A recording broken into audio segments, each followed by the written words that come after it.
Amis passionnés d'astrologie et d'actualité, je vous souhaite la bienvenue pour cette nouvelle vidéo dans laquelle nous allons faire un tour d'horizon général de notre actualité céleste et terrestre comme on en a l'habitude, et notamment revenir sur les soubresauts et les péripéties de cette affaire Benalla, qui depuis le 18 juillet dernier nous est présentée par les journalistes à grands coups de renfort médiatique comme la première crise politique majeure de ce quinquennat Macron.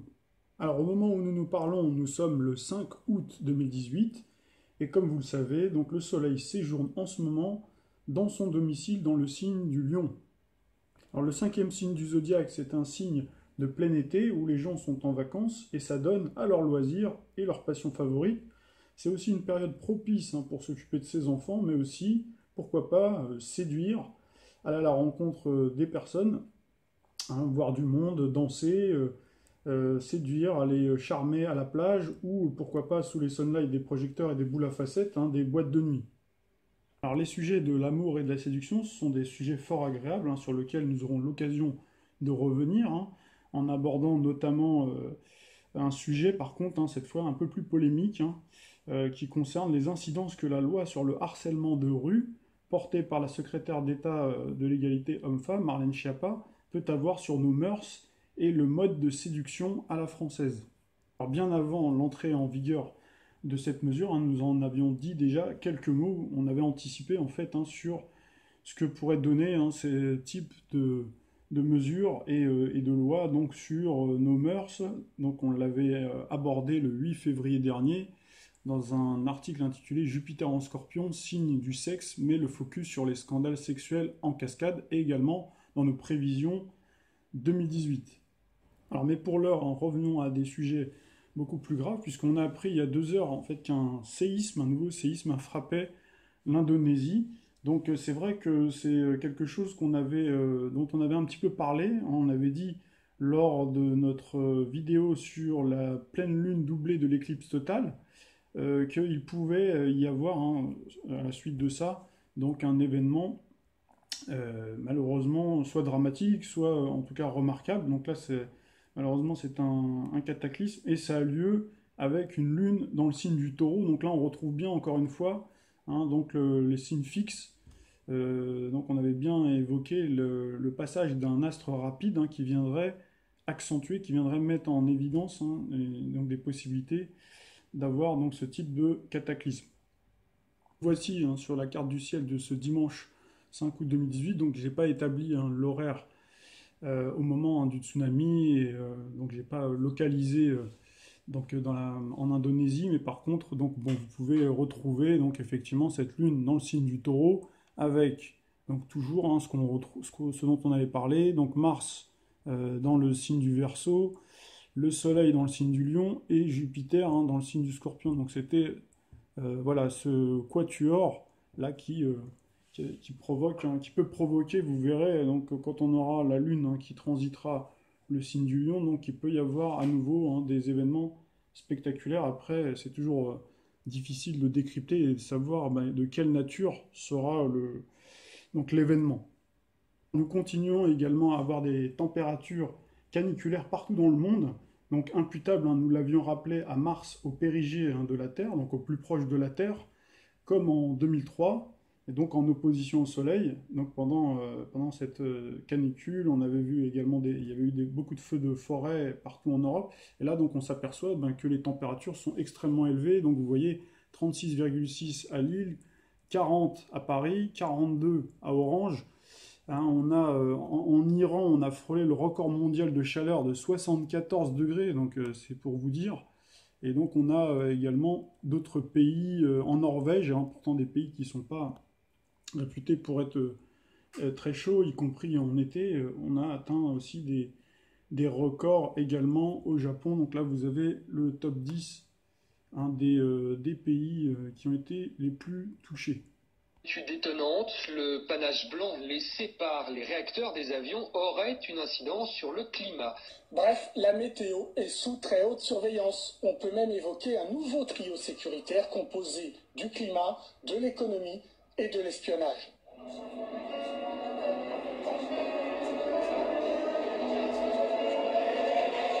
Journaliste et photographe professionnel, j'ai plusieurs années de repérage du ciel pour mon travail sur l'image. Mon but au départ était juste de comprendre comment un tel phénomène pouvait-il se produire sans aucun débat citoyen et sans nous alarmer. Du tout. Un état de fait, une lumière qui s'amenuise, des traînées persistantes qui grossissent, de nouvelles technologies de modification climatique, une politique mondiale sur le changement du climat. Je constate que la luminosité a diminué de façon extraordinaire, moins 3 diaphes en quelques années. En cherchant sur la toile, je tape obscurcissement planétaire et je comprends rapidement qu'il y a sujet, comme on dit communément. Plusieurs scientifiques, répartis dans divers points de la planète, avec des démarches et des méthodes différentes, arrivent tous à la même conclusion. On perd de la lumière. Alors la géo-ingénierie, évidemment, recouvre plusieurs procédés. Certains procédés consistent à renforcer la capacité, par exemple, des nuages ou de la Terre, de renvoyer les émissions solaires pour que la chaleur auquel elles correspondent ne soit pas emmagasinée dans l'atmosphère terrestre.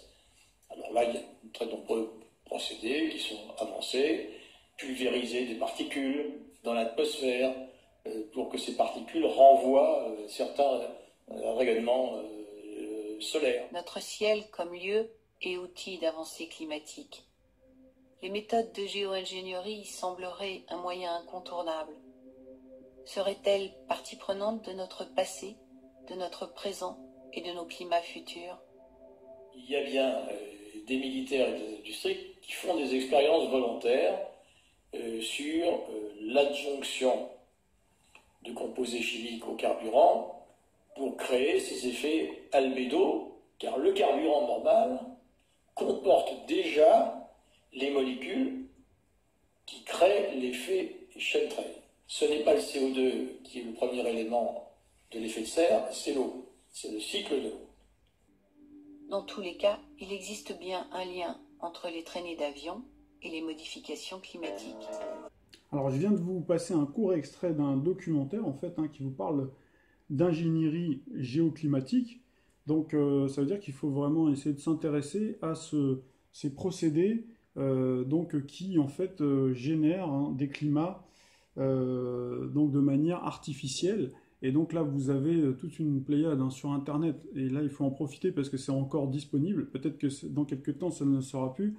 Vous avez notamment le projet HAARP, donc High Frequency Active Auroral Research Program.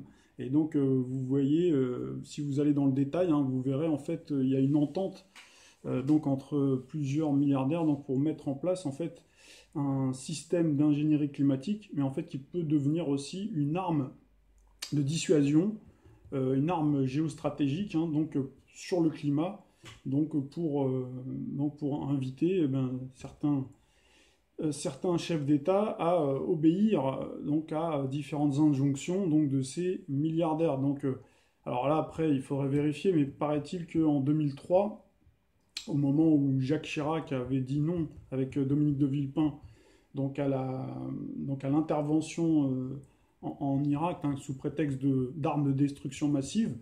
Donc, paraît-il, là il faudrait vraiment vérifier, mais qu'il y aurait eu, les États-Unis auraient ordonné, donc, spécialement sur la France, donc, de créer ce climat donc, caniculaire, donc, qui a d'ailleurs provoqué plus de 10 000 morts, notamment des personnes âgées. Donc là, bien entendu, c'est des informations qui sont à vérifier, d'autant plus que c'est vrai que sur toute l'Europe, on a eu donc une canicule, et aujourd'hui, on retrouve les mêmes phénomènes climatiques avec, si on l'explique nous par le biais de nos éléments célestes, avec la proximité de Mars au plus proche de la Terre. Donc on l'a expliqué un peu plus longuement donc, sur notre vidéo consacrée à cette fameuse éclipse lunaire. En revenant à notre affaire du moment, donc une véritable déferlante que certains éditorialistes ont rebaptisé le Benalla Gate d'ailleurs, qui fait l'objet de nombreuses parodies sur le net que vous pouvez retrouver. Donc c'est vrai que les humoristes s'en sont donnés à cœur joie. Donc c'est vrai que cette affaire Benalla a forcément choqué aussi l'opinion par de multiples façons, avec forcément des tas d'interrogations et pas mal réponses que vous pouvez d'ores et déjà trouver sur le net, puisque forcément les commentateurs de cette affaire se sont multipliés et chacun après a sa thèse. Alors vous avez bien entendu celle des éditos, plutôt convenue, et souvent en bas de plafond, qui se focalisent sur les barbouzeries et les privilèges, les fameux passe-droits exorbitants accordés à un jeune homme de 26 ans.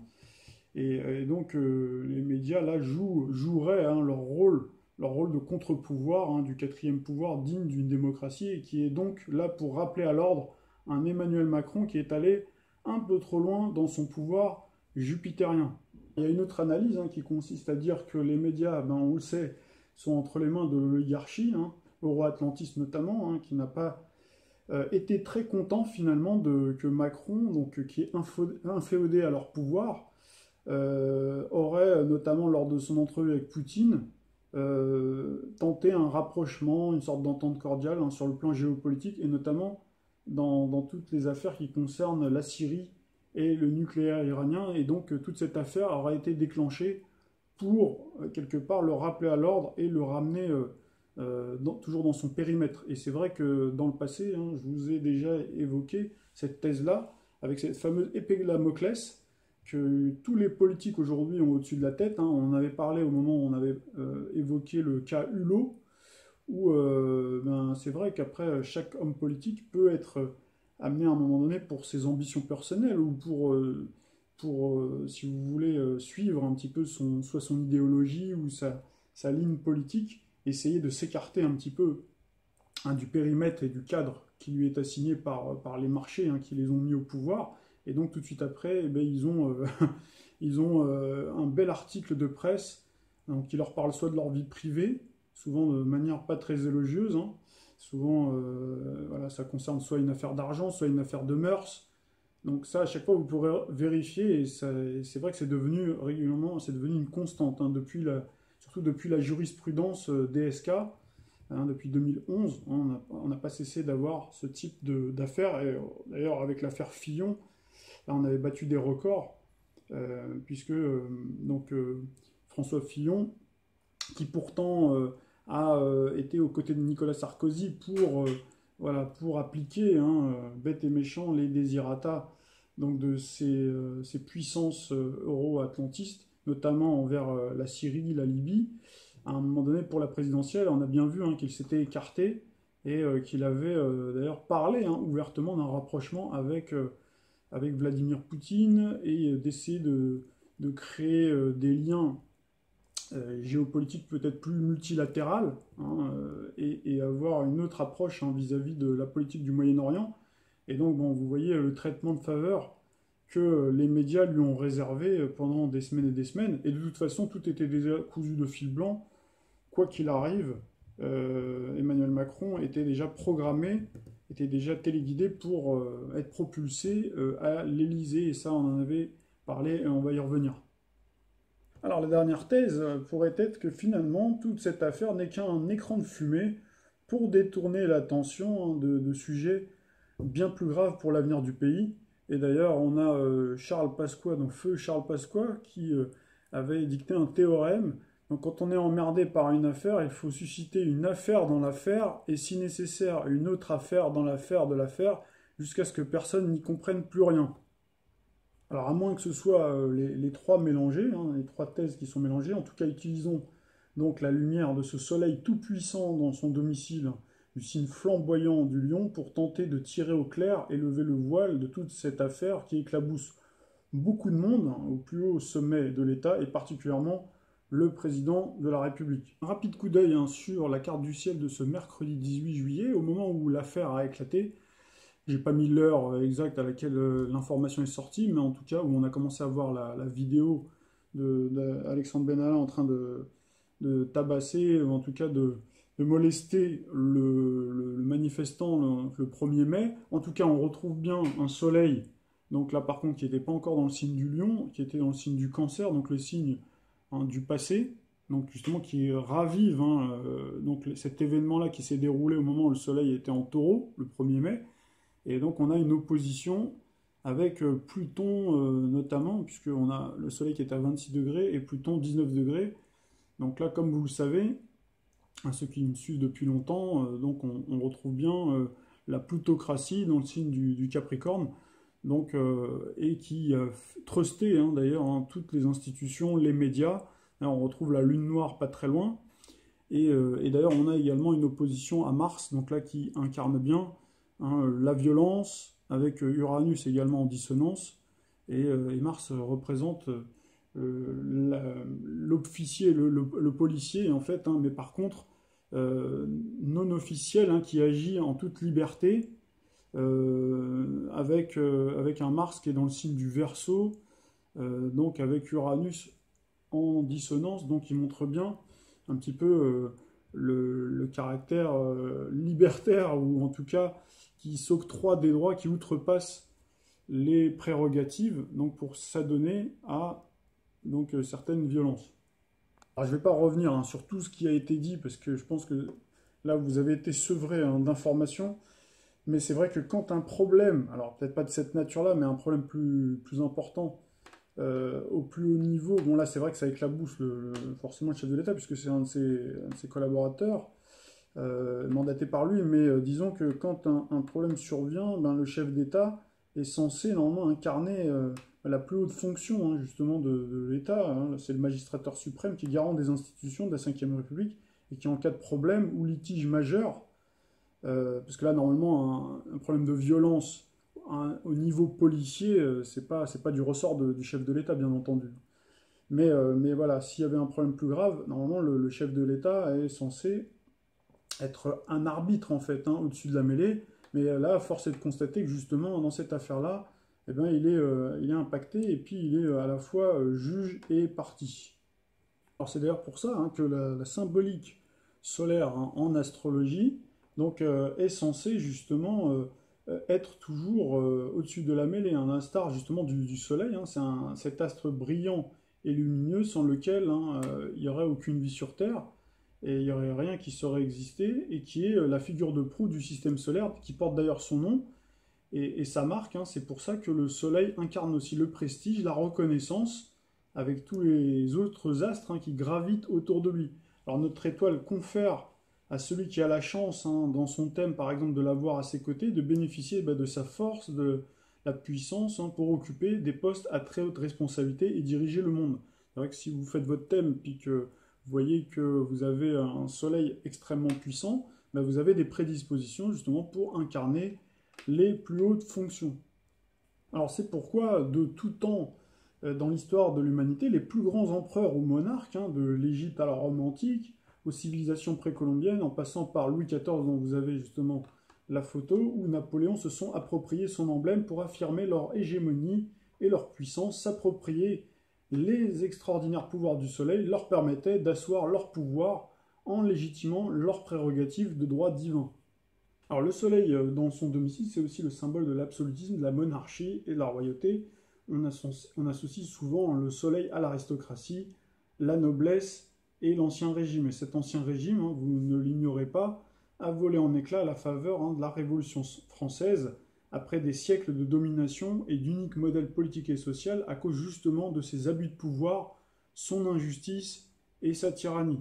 C'est souvent le risque hein, et le revers de la médaille hein, que tous les pouvoirs, hein, qu'ils soient exécutifs, législatifs et judiciaires, concentrés en une seule et une même main, hein, il peut toujours y avoir des abus s'il n'y a pas de contre-pouvoir indépendant. Et justement, c'est ce qu'avait essayé d'instaurer l'esprit des Lumières, hein, notamment donc Montesquieu, donc qui fut l'un des inspirateurs, avec les autres philosophes des Lumières, hein, d'une répartition beaucoup plus équilibrée des pouvoirs pour installer une démocratie socle de la République.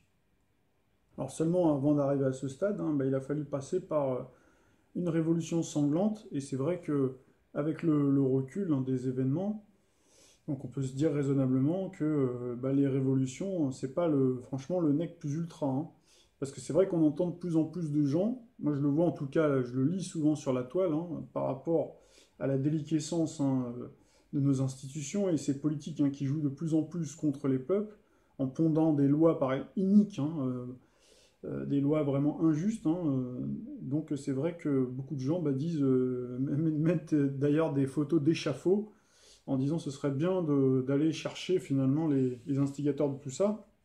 à l'Élysée, à Matignon, bien sûr, ils ne le feront pas, hein, c'est une manière un peu, c'est une forme d'exutoire aujourd'hui, Internet, hein. Et donc de parler de révolution, etc., bon, ça, à mon avis, on aura peut-être, avec l'avènement de Pluton en 2023, on aura l'occasion d'en parler quand Pluton transitera le signe du Verseau. Voilà, malheureusement, souvent dans les révolutions, on troque souvent un tyran contre 1000 autres, hein.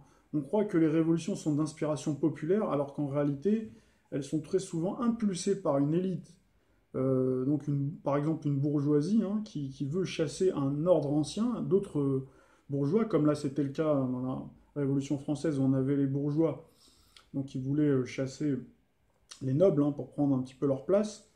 Et donc voilà, il était plus facile à l'époque de mobiliser les sans-culottes, hein, qui crevaient vraiment de faim pour marcher sur la Bastille. Donc on voit bien qu'aujourd'hui, bon, nos compatriotes ne sont pas du tout dans cet état d'esprit-là. Ils sont tous, pour la plupart, même s'il y a beaucoup de pauvreté en France, hein, ils sont repus et abreuvés de biens de consommation, hein, de divertissement, de sport, de politique spectacle. Et donc voilà, ils sont pas du tout dans cet état d'esprit-là. Peut-être que ça, malheureusement, peut-être que ça viendra. Et même si on parle, hein, de la révolution de 1848 qui était d'inspiration prolétaire, donc elle a été trustée par Louis-Napoléon Bonaparte, hein, qui a très vite fait un coup d'État, d'ailleurs sous l'égide, hein, d'Uranus en taureau et Neptune en poisson, comme on a en ce moment dans nos cartes du ciel. Ceux qui font l'amitié de me suivre depuis un petit moment maintenant, hein, je fais ce petit rappel aussi pour ceux qui nous rejoignent, parce que j'ai vu qu'il y avait beaucoup de monde, hein, qui se sont abonnés, et je les salue au passage, et je leur souhaite la bienvenue. Donc on avait évoqué à maintes reprises, hein, depuis mai 2017, c'est-à-dire depuis l'élection d'Emmanuel Macron, on avait fait le parallèle de notre époque avec celle justement, hein, qui est en rapport avec Napoléon Bonaparte, hein, donc qui avait fait ce fameux coup d'État, puisqu'on avait expliqué donc qu'Uranus, à l'époque, hein, donc dans les années 1850, donc séjournait dans le signe du Taureau, hein, donc transitait dans le signe du Taureau, et donc on a effectivement en ce moment même, hein, Uranus qui transite aussi dans le signe du Taureau. Et puis on avait également à cette époque-là Neptune, hein, qui était dans le signe du Poisson, comme on a aujourd'hui. Donc c'est ce qui nous avait amené à dire que éventuellement Emmanuel Macron pourrait s'orienter vers une prise de pouvoir de plus en plus importante, hein.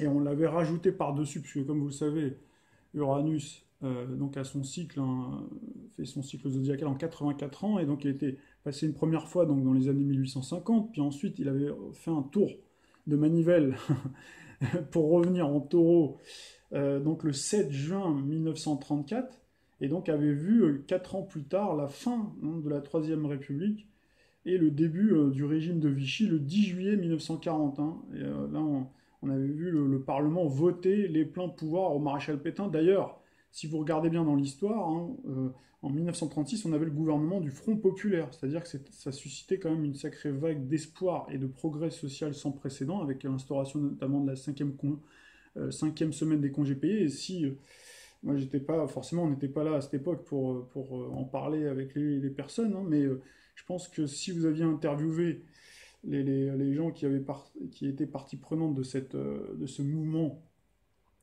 donc pour améliorer, hein, les conditions de travail et les conditions sociales, si vous leur aviez dit que dans 4 ans, vous alliez avoir un dictateur, hein, donc maréchal Pétain, donc qui prendrait les pleins pouvoirs et que ce serait ce même gouvernement de Front populaire, hein, qui voterait les pleins pouvoirs, on vous aurait pris pour un fou, quoi.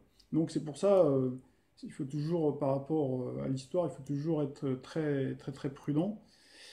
Et donc se dire que, on dit que souvent que l'histoire est un éternel recommencement, donc forcément il sera peut-être pas exactement à l'identique, mais c'est vrai que quand on regarde, hein, les différents articles de presse, donc je vous l'avais montré déjà à 2 reprises, donc on a bien vu un article, hein, qui est paru récemment, nous indiquant que nous allions vers une monarchie républicaine.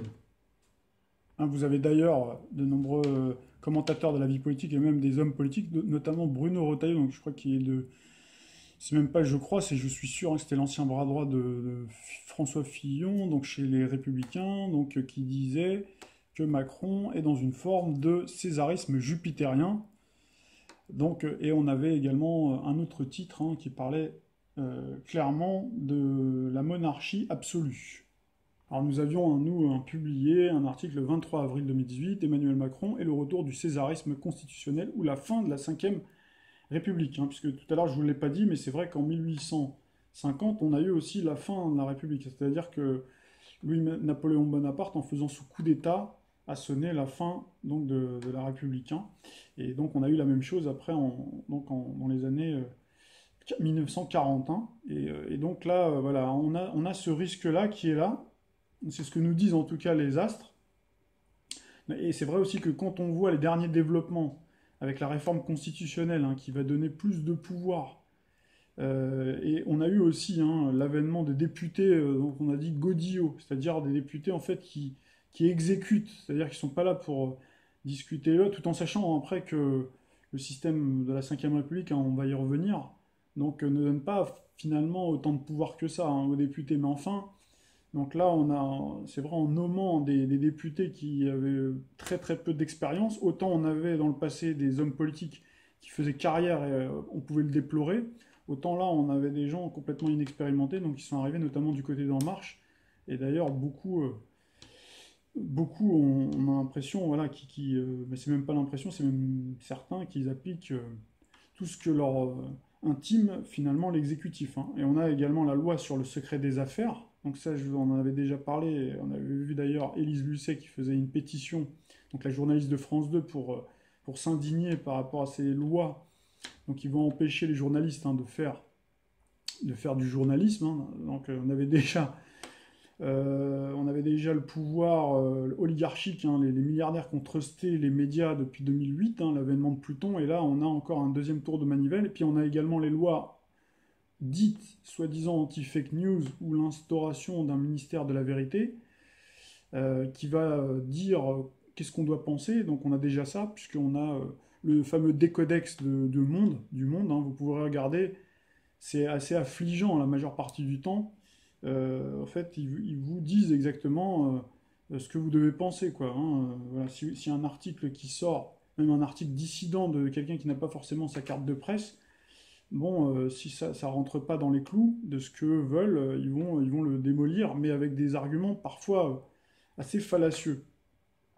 Et le pire, donc, c'est on risque d'avoir aussi une criminalisation donc de tous ceux qui vont émettre des jugements différent de la doxa officielle, et donc les opposants risquent malheureusement, s'ils sortent du périmètre assigné, risquent d'avoir des amendes, d'aller en procès, et donc c'est un petit peu d'ailleurs ce qui est mis en balance hein, dans cette fameuse loi donc sur le secret des affaires, c'est-à-dire que les journalistes vont pouvoir être attaqués directement par les entreprises, hein.